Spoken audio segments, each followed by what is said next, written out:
Ancelotti foi apresentado como novo técnico da seleção brasileira, já fez a primeira convocação e na apresentação do técnico italiano, agora técnico da seleção brasileira, alguns recados foram dados, inclusive de maneira bem eloquente. Eu vou falar sobre esses recados e também o que o Botafogo tem a ver com isso. É depois da vinheta.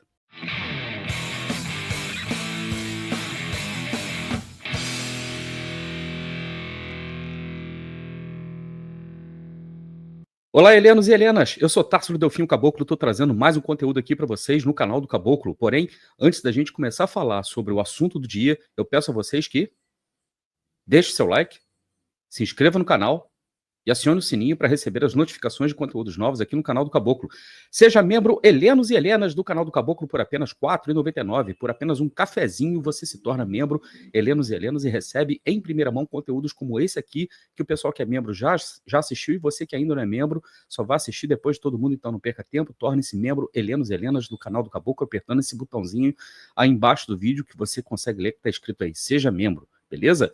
Você que quer também apoiar o crescimento do canal, você tem a alternativa de enviar um Pix para minha chave de Pix, canaldocaboclo@gmail.com, e lá você pode deixar mensagem, você pode deixar dúvida, pergunta, sugestão, crítica, o que você quiser, e você também pode enviar qualquer valor. Isso se você quiser e puder ajudar o crescimento do canal do Caboclo, beleza? Eu conto com a sua participação.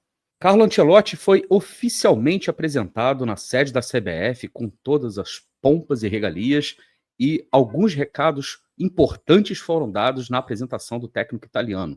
Eu quero falar sobre essas apresentações, eu quero falar sobre esses recados, e eu quero também mostrar para vocês que tem muito mais coisa por trás dessa primeira convocação do que simplesmente o interesse do futebol nacional e o interesse da seleção brasileira. A primeira coisa que eu quero falar com vocês é a seguinte: antes da gente falar do Carlo Ancelotti, é importante a gente lembrar que a CBF tem um novo presidente, que é o Samir Chaude.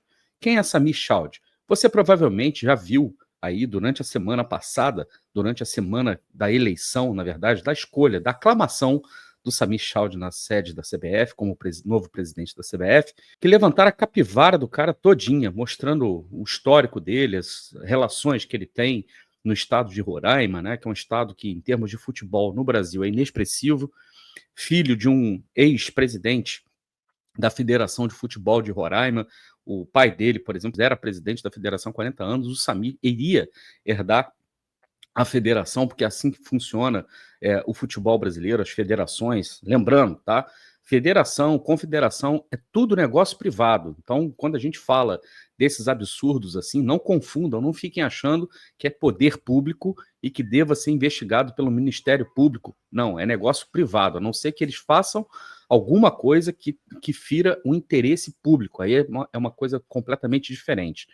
E o Samir Chaude nem chegou a assumir a presidência da CBF, aliás, a presidência da Confederação de Roraima, e já se tornou presidente da CBF, tá? E aí, obviamente, que eu tenho todas as críticas do mundo ao modelo de escolha dos representantes do futebol brasileiro. Acho que o Samir Chaude é uma marionete, né? Praticamente falando. É um cara que não tem história nenhuma no futebol, se eu não me engano, ele é até médico, não tem história nenhuma no futebol, em gestão de futebol, não tem nada disso. Ele foi uma escolha, obviamente, política, de atores políticos que atuam nos bastidores do futebol e da política brasileira, que eventualmente escolheram o Samir Chaude para estar ali como, não vou nem dizer que é um bucha de canhão, mas eu vou dizer que é o cara da frente, é o cara de frente, porque sempre existirão eminências pardas por trás do presidente da CBF. Mas chamou a atenção um detalhe, que quando o Samir Chaude foi escolhido presidente da CBF, isso causou uma revolta, uma indignação tão grande em certos setores de mídia, né, principalmente ESPN. Agora, a mais incomodada de todas foi a Globo, que fez praticamente um dossiê, né, da vida do Samir Chaude, mostrando quem é Samir Chaude e tal. E quando a gente compara, né, com presidentes, com os anteriores, né, ao Samir Chaude, os antecessores do Samir Chaude, não chegou nem a 1/10 o interesse da Rede Globo em mostrar a capivara, né, digamos assim, mostrar o repertório ou mostrar o retrospecto dos antigos presidentes. Podem procurar aí, se vocês quiserem, o tal do Caboclo, que foi presidente, o coronel não sei das quantas, o próprio Edinaldo, né? Por quê? Porque a Globo, desde a época de Ricardo Teixeira, sempre teve uma relação simbiótica com a CBF. É como se a CBF fosse um braço, o braço do futebol da Rede Globo, que sempre privilegiou, obviamente, a Rede Globo em contratos de televisão, por exemplo, inclusive quando recebia contratos muito mais vantajosos de outras empresas, né, para se associar, para poder transmitir o Campeonato Brasileiro. As propostas sempre eram negadas, a Rede Globo sempre teve o monopólio, a primazia e a prioridade no momento de renovar os contratos, tanto que isso recentemente foi quebrado, né, digamos assim, essa hegemonia foi quebrada com a criação de 2 blocos econômicos, né, que negociam seus direitos de transmissão separados, vocês já sabem, cansaram de ver vídeos aqui no canal do Caboclo a respeito disso, que é o bloco da Libra e o bloco da Liga Forte União. E hoje em dia o futebol brasileiro ele acabou se tornando um futebol onde 2 polos acabavam disputando, digamos assim, a primazia, a hegemonia do controle do futebol brasileiro, e isso, inclusive, sendo levado, né, a últimas consequências, com manipulação de jogos, com manipulação de resultado, espaço de mídia para times preferencialmente da Libra, e por aí vai. Vocês cansaram de ver conteúdos aqui no canal do Caboclo com relação a esse tipo de coisa. Mas o que me chamou a atenção foi o seguinte: primeiro, o questionável, na minha opinião, e aqui eu tenho que fazer o meu culpa, o questionável apoio do Botafogo em assinar o apoio, tá? Assinar o apoio a Samir Chaude, né? Eu entendo, por exemplo, que a vacância do posto, né, quando Edinaldo é finalmente deposto por uma canetada, digamos assim, que ele poderia ter sido deposto há muito tempo, né? E a situação, na verdade, eles foram cozinhando o galo, porque o Gilmar Mendes simplesmente não tinha interesse de tirar o Edinaldo Rodrigues da CBF. Ele tem negócios com a CBF, deveria, né, se declarar impedido de julgar qualquer coisa ligada a mandatário da CBF, mas não, por incrível que pareça, todos os processos, quando são sorteados, caem no colo de Gilmar Mendes para julgar as questões da CBF. O Edinaldo foi mantido, né, no poder com uma liminar dada pelo próprio Gilmar Mendes, e ele foi retirado no momento que surge o principal argumento para tirá-lo, né, da presidência da CBF, que foi olha que coisa grosseira, gente, a falsificação de uma assinatura que, obviamente, é estelionato, obviamente é falsidade ideológica. A falsificação de uma assinatura acabou tirando Edinaldo Rodrigues do poder da CBF. Ele que ameaçou recorrer, inclusive, à CBF, mas foi demovido da ideia e 2 dias depois surgiu uma declaração dele desejando boa sorte ao Samir, que seria o novo candidato. Existia uma outra candidatura do Reinaldo Carneiro Bastos, atual presidente da Federação Paulista de Futebol e um dos principais articuladores da Liga Forte União, e ele é desafeto da Leila Pereira. Lembrem-se disso, que isso é uma coisa muito importante. O presidente da Federação Paulista, Reinaldo Carneiro Bastos, e Leila Pereira são antagonistas, tá? Estão sempre lutando do lado oposto. E, obviamente, vocês viram que o Botafogo se aproximou muito do Palmeiras, inclusive, né, buscando causas em comum. John Textor, por exemplo, deu declarações de afago a Leila também retribuiu, e os dois defendendo, inclusive, interesses comuns, como a manutenção dos gramados sintéticos, no momento que houve um grande lobby a partir dos jogadores, né? Porque os jogadores realmente são extremamente unidos, organizados, né? São figuras assim que de uma grande capacidade intelectual e lideraram o movimento para acabar com essa desgraça do futebol brasileiro, que é o gramado sintético, quando o próprio idealizador do gramado do manifesto, né, o Lucas Moura, está aí machucado, não consegue voltar a jogar porque se contundiu num gramado natural. Né? Mas ele diz que prefere gramado natural ruim a um bom sintético, ao melhor sintético. Mas enfim, a questão não é essa. Então, Botafogo e Palmeiras vêm estando assim bem alinhados nos últimos tempos. Palmeiras foi o primeiro clube a apoiar a nomeação do Samir Chaude. Por quê? Não sei. Muita gente pode especular, porque será que a Crefisa está com alguns problemas e que provavelmente vai ter seus casos julgados no STF, de repente, junto ao Gilmar Mendes? Não sei. O Botafogo apoiou Samir Chaud também. Havia apoiado Edinaldo, quando Edinaldo tinha todo o apoio de Gilmar Mendes para continuar no poder, e também apoiou Samir Chaud. Além de Botafogo e Palmeiras, o Vasco também apoiou. E eu estou falando apenas de 3 times grandes, porque os demais times ditos grandes do Brasil resolveram apoiar a candidatura do Reinaldo Carneiro Bastos. E também a gente tem um grupo pequeno de clubes, né, de investimento inferior também apoiando a candidatura, né, e a presidência do Chamil Chaud. E tanto é que na apresentação, né, do Ancelotti, na sede da CBF, dos clubes grandes, se eu não me engano, apenas o Tairo estava lá como CEO do Botafogo, representando o Botafogo. Não sei se o Palmeiras mandou representante ou se o Vasco também mandou representante, mas os outros clubes que foram contra a nomeação do Samir Chaud simplesmente não deram o ar da graça na apresentação do técnico da seleção brasileira. E aí você pode pensar, né, na apresentação do técnico da seleção brasileira, que é o maior, talvez o maior técnico que surge no futebol brasileiro nos últimos tempos, né? Um cara que é extremamente vencedor, como Carlo Ancelotti, é o primeiro estrangeiro, né, a comandar a seleção brasileira. Os clubes brasileiros que deveriam ter o seu interesse em estabelecer relações com o técnico da seleção brasileira, afinal de contas, a convocação de seus jogadores significa, é sinônimo, digamos assim, a valorização dos seus ativos, né? E simplesmente ignoraram, não fizeram, não compareceram, claramente numa atitude de oposição ao presidente da CBF, né? E aí começam os recados. Vocês alguma vez na vida de vocês já tinham visto a apresentação de técnico da seleção brasileira como se fosse o Domingão do Faustão? Ou como se fosse o Domingão do Hulk, ou Domingão do Mion, eu sei lá quem que apresenta essa coisa cafona desse tal de Domingão, porque eu não assisto isso tem 30 anos, né? Eu era forçado a assistir nos domingos, quando tinha almoço de família na casa da minha avó, que a televisão ficava ligada, ninguém assistia, mas ficava ligado, ficava aquele barulho da voz do Faustão, aquelas coisas cafonas, né? Que, na minha opinião, é horrível, né? Um modelo horrível de programa. Mas aquilo ali, na minha opinião, a apresentação do Carlo Ancelotti foi um arquivo confidencial, foi um quadro de um desses domingões aí que você provavelmente se acostumou a ver na Rede Globo de televisão. E um dos grandes, digamos assim,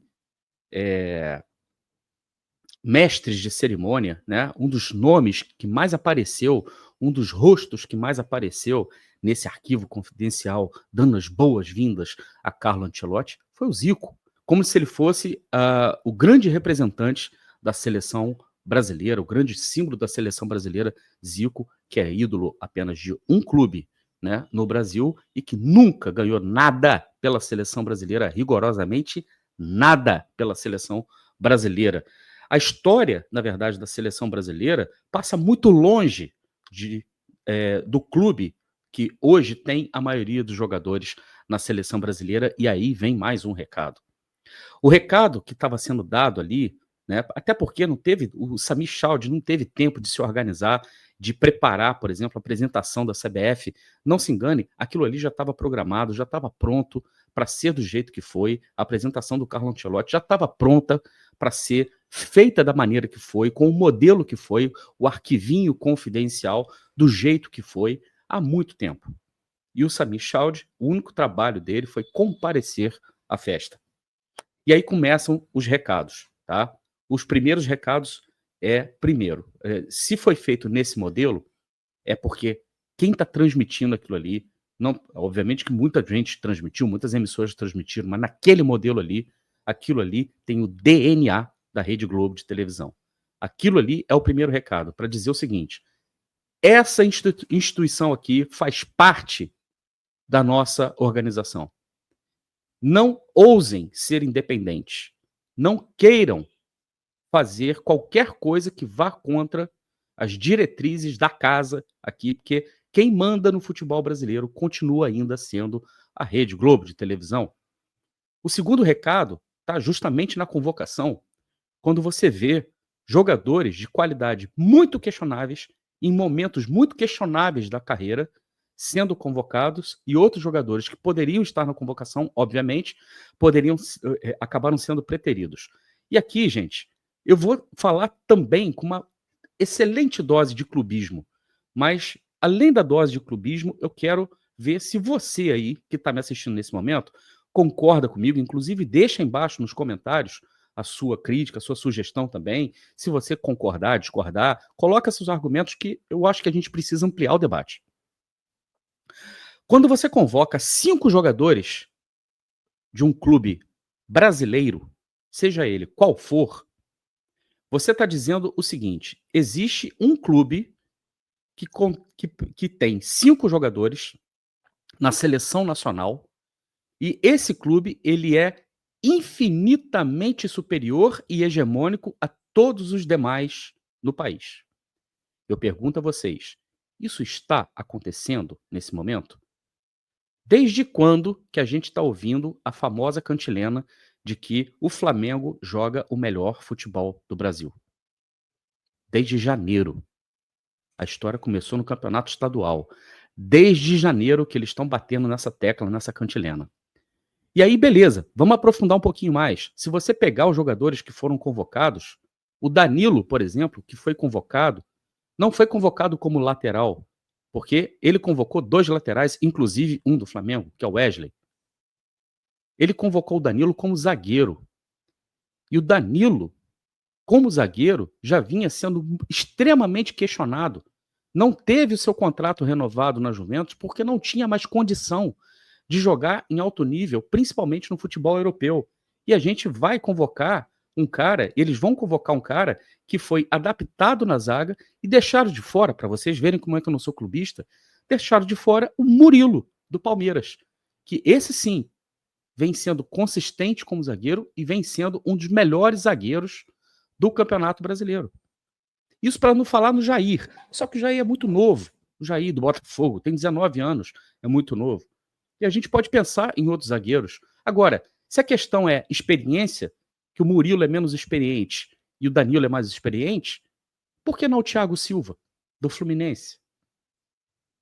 Esse sim, extremamente experiente, muito mais experiente e vencedor do que o Danilo, e com serviços prestados à seleção brasileira de muito mais importância. Mas também não seria a minha escolha ideal. A minha escolha ideal, pensando aqui rapidinho em qual zagueiro poderia ser convocado no lugar do Danilo, o Murilo. E aí, a gente tem essa forçação de barra em cima do Wesley, só para vocês terem uma ideia. Antes do Wesley ser convocado para a seleção brasileira, no ano de 2024, no primeiro semestre do ano de 2024, o Wesley era extremamente questionado e criticado pela torcida do próprio clube que ele joga. E o Flamengo recebeu, naquela época, uma proposta pelo Wesley de, se eu não me engano, algo em torno de 12 milhões de euros. Depois da convocação, o Flamengo fala em vendê-lo por 40 milhões de euros. Essa é a diferença que faz a convocação de um jogador, merecida ou não. O fato dele estar convocado, dele botar a camisa da seleção brasileira e fazer uma partida patética, como ele fez contra a Argentina, por exemplo, que, gente, é vergonhosa a participação do Wesley naquele jogo contra a Argentina. Vergonhosa. É de enfiar a cara no buraco. Ele passou a valer 40 milhões de euros. O Flamengo só negocia por esse valor. E aí a gente traz para a nossa realidade. O Cuiabano, por exemplo, que é lateral esquerdo, né? Você não acha que o Cuiabano talvez merecesse a chance na seleção brasileira? Com a idade que ele tem, um jogador que tem tudo para ser vendido e deve ser vendido agora, no meio do ano, que o Botafogo recebeu uma proposta baixa, obviamente, do Brighton e recusou, mas outros clubes vão chegar oferecendo propostas muito mais fortes pelo Cuiabano, e o Botafogo pode chegar, e a gente está falando aí de cifras de 15 milhões de euros. Eu pergunto a vocês, se o Wesley está valendo 40, O Cuiabano vale só 15? Vocês entenderam a diferença que faz você favorecer um clube em detrimento do outro? A pré-lista da seleção brasileira foi, digamos assim, vazada, mas os primeiros nomes que foram vazados, quais foram? Foram os nomes do Flamengo, dos jogadores do Flamengo. Todos eles. E ontem, na convocação, uma das manchetes que foram dadas era que Carlo Ancelotti iria assistir o jogo do Flamengo contra o Deportivo Táchira no Maracanã na quarta-feira, e ninguém havia falado sobre ele ir ao estádio Newton Santos para assistir o atual campeão da América jogando contra a Laú. Somente depois é que a notícia saiu que ele deverá assistir. No momento que eu estava gravando esse vídeo, o jogo ainda não havia acontecido, que ele deverá ou deveria estar presente também no estádio Newton Santos para assistir Botafogo e Laú. Obviamente, a convocação não foi feita pelo Carlo Ancelotti. Talvez 2 ou 3 nomes tenham sido escolhidos por ele, como é o caso do Casimiro. Mas o pior disso tudo é que a convocação da seleção brasileira foi feita pelo Rodrigo Caetano e pelo Juan, ex-zagueiro do Flamengo. E aí a gente entende como as coisas funcionam.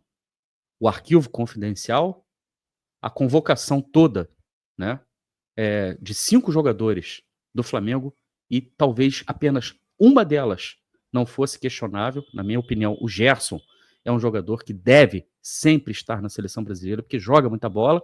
Porém, o Gerson, no último jogo do Flamengo, saiu machucado.